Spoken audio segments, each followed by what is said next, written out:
সাহেবকে সকল অভিযোগ থেকে বেকসুর খালাস প্রদান করে।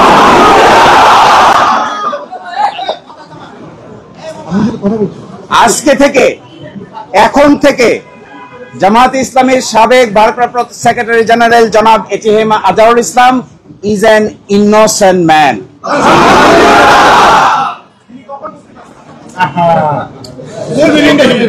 এই রায়ের মাধ্যমে আমরা মনে করি সত্য জয়ী হয়েছে, মিথ্যা পরাজিত হয়েছে।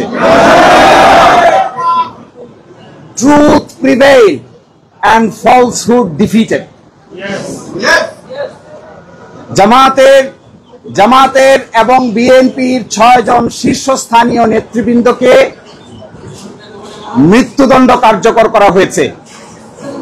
5 জন অন্ততপক্ষে 5 জন জেলেই কারাবরণ করেছেন, জেলেই মৃত্যুবরণ করেছেন। দুনিয়ার ইতিহাসে এটা নজিরবিহীন নির্যাতনের শামিল। জনাব এটিএম আজহারুল ইসলাম সাহেব সৌভাগ্যবান, তিনি ন্যায় বিচার পেয়েছেন, আল্লাহ তাআলা তাকে বাঁচিয়ে রেখেছিলেন। তাই আমরা এটা মনে করি এই রায়ের মাধ্যমে সিন্ডিকেটেড ইনজাস্টিসের অবসান হয়েছে।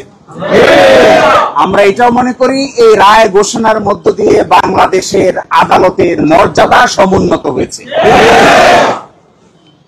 এবং আদালত 4টি অবজারভেশন দিয়েছেন। তার মধ্যে প্রথমটি বলেছেন, অতীতের রায়ে বাংলাদেশ সহ এই ভারতীয় সাবকন্টিনেন্টের ক্রিমিনাল বিচার ব্যবস্থার পদ্ধতি চেঞ্জ করে দেওয়া হয়েছিল, এটা ছিল সবচাইতে বড় ভুল। আরো বলেছেন,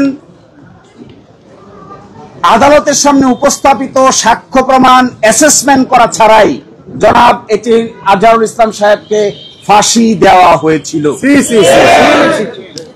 এবং আরেকটি ইম্পর্টেন্ট কথা বলেছেন যে পৃথিবীর ইতিহাসে এটি একটি ট্র্যাভেস্টি অফ ট্রুথ, অর্থাৎ বিচারের নামে অবিচার।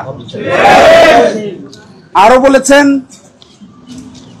যে সমস্ত তথ্য প্রমাণ আদালতে হাজির করা হয়েছিল অতীতের আপিল বিভাগ তা সঠিকভাবে বিবেচনা করতে ব্যর্থ হয়েছে। ফলশ্রুতিতে আজকে জনাব এটিএম আজহারুল ইসলাম সাহেব কে বেকসুর খালাস প্রদান করেছেন। বাংলাদেশের ইতিহাসে নয়, পৃথিবীর ইতিহাসে এটি একটি নজিরবিহীন ঘটনা হয়ে থাকবে। এরই মাধ্যমে আমরা মনে করি ন্যায় বিচার প্রতিষ্ঠিত হয়েছে, সত্য বিজয়ী হয়েছে, মিথ্যা পরাভূত হয়েছে।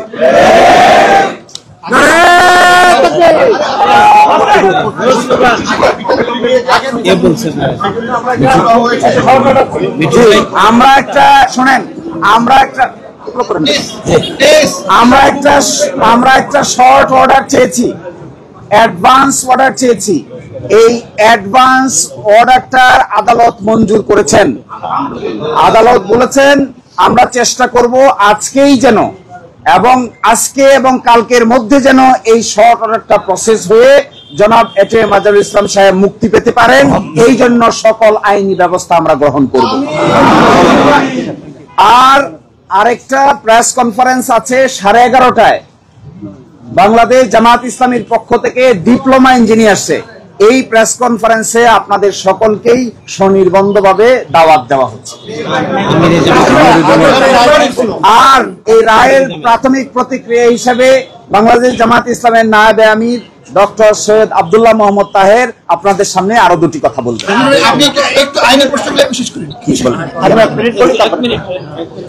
বিসমিল্লাহির রহমানির রহিম। তোমরা সুযোগ পাবা কুল জাল হাক্কা ওয়া জাহাকাল বাতিল ইন্নাল বাতিলা কানু জাহাকা। কোরআন বলেছে যে সত্যের বিজয় হবে, মিথ্যা দূরীভূত হবে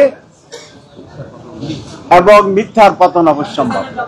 আজকে মহামান্য সুপ্রিম কোর্টের রায়ের মাধ্যমে এই সত্যই প্রমাণিত হয়েছে। অ্যাডভোকেট শিশির বলেছে সত্যের বিজয় হয়েছে, সত্যের বিজয় হয়েছে, সত্যের বিজয় হয়েছে।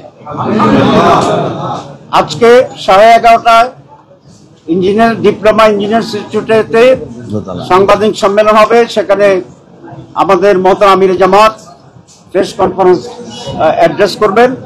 আমি সেই জন্য আর এখানে কথা বলতে চাই না। আমি কোর্টকে ধন্যবাদ জানাই এবং এই দেশবাসীর প্রতি আমি ধন্যবাদ জানাই, কৃতজ্ঞতা জানাই। তাদের দীর্ঘ আন্দোলন সংগ্রামের একটি সুস্পষ্ট দাবাত।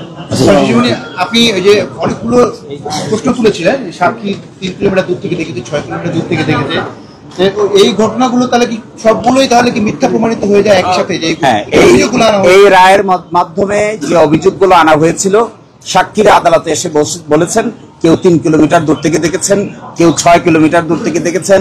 একজন সাক্ষীকে জিজ্ঞেস করা হয়েছিল যে আপনার সন্তানের নাম কি, সে তার ছেলের নাম বলতে পারে না, মেয়ের নাম বলতে পারে না, ওয়াইফের নাম বলতে পারে না, কিন্তু সে ঠিকই এটিএম আজহারুল ইসলামের নাম বলতে পারে।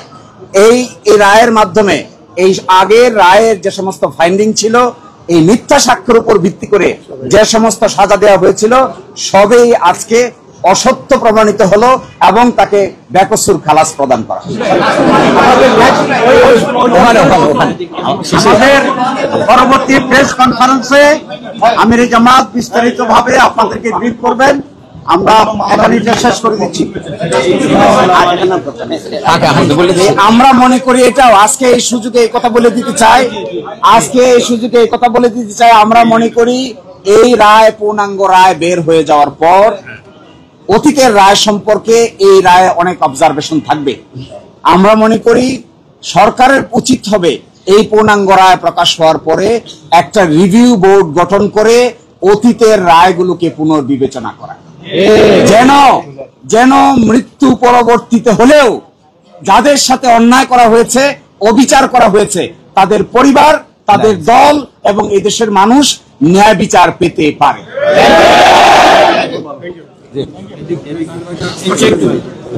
স্লোগানে কি অসুবিধা?